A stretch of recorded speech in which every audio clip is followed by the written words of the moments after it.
Hello friends, welcome to Science Academy. Today we will solve example 7.6 of chapter 7 AC current. A resistor of 200 ohm and capacitor of 15 microfarad are connected in series to a 220 volt 50 Hz AC source. Calculate क्या करना है? A. Calculate the current in the circuit. B. Calculate the voltage across the resistance and capacitor, and is the algebraic sum of these voltages more than the source voltage? If yes, resolve the paradox. Paradox means virodhabhas.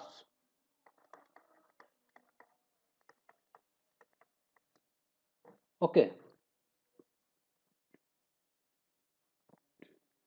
तो first of all कौन कौन सा data available है वो हम पहले check करेंगे।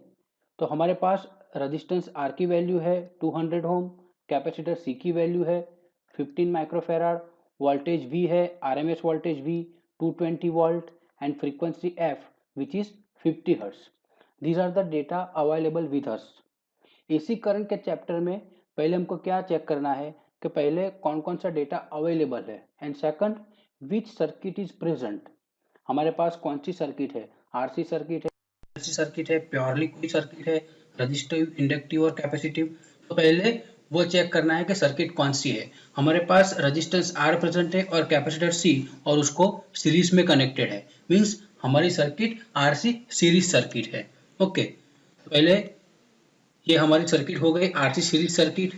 We R क्या होगा? Voltage across the resistance. VC क्या होगा? Voltage across the capacitor. और वी अप्लाइड वोल्टेज वी होगा। और कैलकुलेट क्या करना है? करंट आई कैलकुलेट करना है।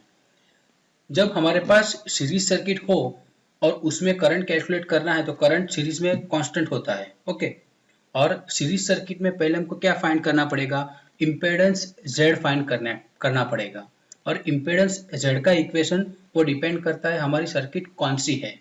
ओके, तो आरसी सीरीज सर्किट होगी तो आरसी सीरीज सर्किट के लिए इम्पेडेंस जेड का इक्वेशन क्या होगा? Z equal to under root R square plus X C square. Okay, तो इम्पेडेंस जेड में हमारे पास आर और एक्स है, उसमें आर की वैल्यू तो हमारे पास है but we don't have the value of X C.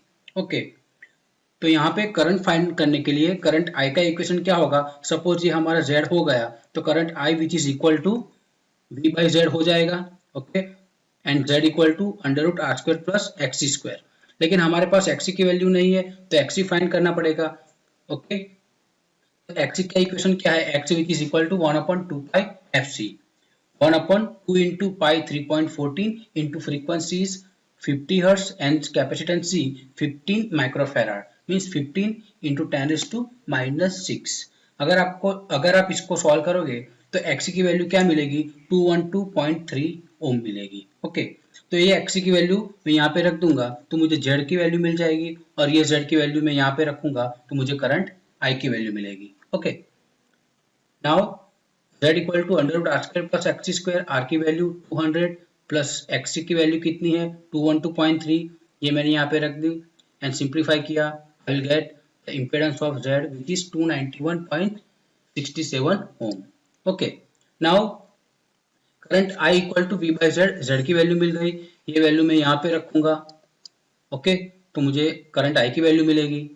Current I which is equal to V by Z, voltage V की वैल्यू 220 है और Z की वैल्यू 291.67। ओके, यहाँ पे करंट की वैल्यू क्या मिलेगी?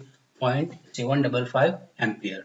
तो फर्स्ट केस हमारा calculate the current in the circuit वो सॉल्व हो गया। Now second case, calculate the voltage across resistance and capacitor. Voltage across resistance V R का इक्वेशन क्या होगा? यहाँ पे V R equal to I into R और वीसी का इक्वेशन क्या होगा? VC equal to I into XC.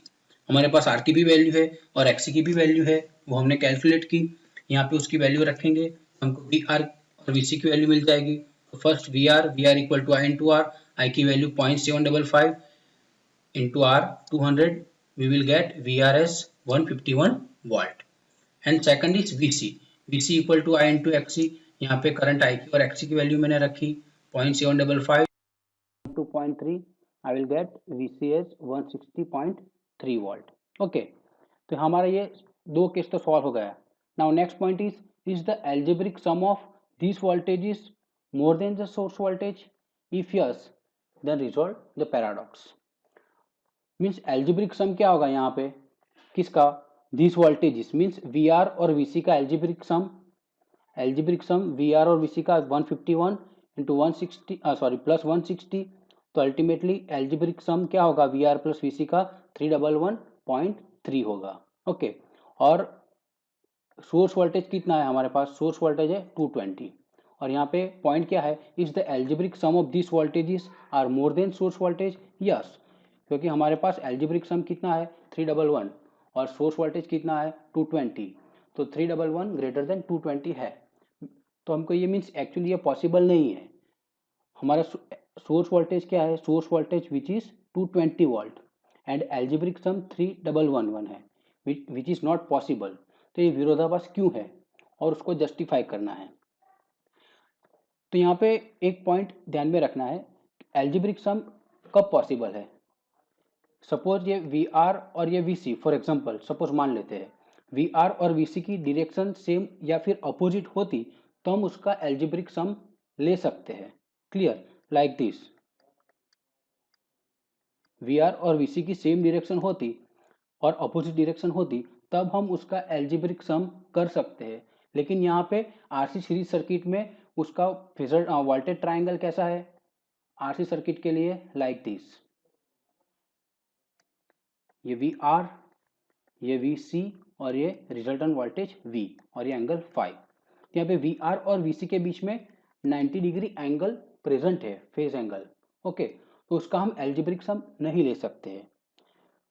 तो हम क्या कर सकते हैं, अगर इसको हम सॉल्व करना है बाय यूजिंग पाइथागोरियन थ्योरम से हम इसको सॉल्व कर सकते हैं. V which is equal to क्या होगा, under root V R square plus V C square. V R की वैल्यू कितनी है, V R which is 151 square plus V C की वैल्यू 160.3 स्क्वायर. अगर इसको आप सिंप्लीफाई करोगे तो उसका आंसर आपको क्या मिलेगा, 220 वोल्ट मिलेगा. क्लियर, तो इसको हम ऐसे सॉल्व कर सकते हैं. Okay, thank you for watching.